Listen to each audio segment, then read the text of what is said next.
So let's see. I think I might, well, so I will, it's so hard to decide with poems, which ones to read. Let's see.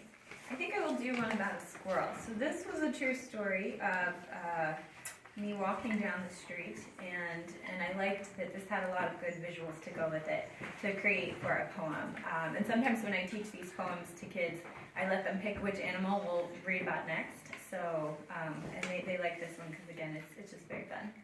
This is called Acrobatic Squirrel. A jumpy squirrel leaps up from grass, grabs onto some tiny tree branch.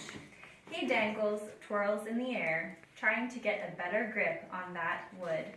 He is the gymnast of Monroe Street in Boyertown at 4:27 p.m. He dances while he hunts for fallen nuts to crunch, nibble.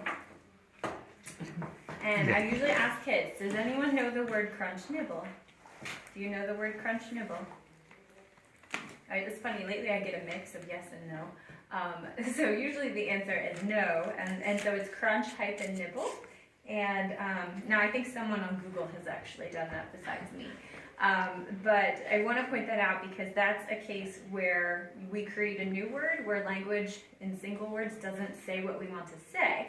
And we're talking about, like a squirrel kind of chewing up on nuts and like holding them in his mouth and everything, maybe getting a little bit of flake from them too. So that is called neologism. It's when you create a new word because you want to, or the ideas that you want to convey don't exist in, language as it is.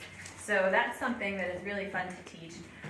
Sam has come up with the word bobber fling, talking about when you're fishing. So that people really like to hear about. And I'm trying to remember some others. Another girl did one about a squirrel, and she said tap sway as a word, as a new word. And I'm trying to remember. I don't think I can remember any others offhand.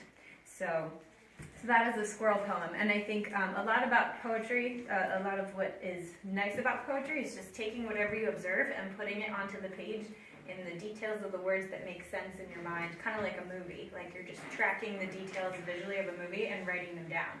So that's something also that I will teach kids as well.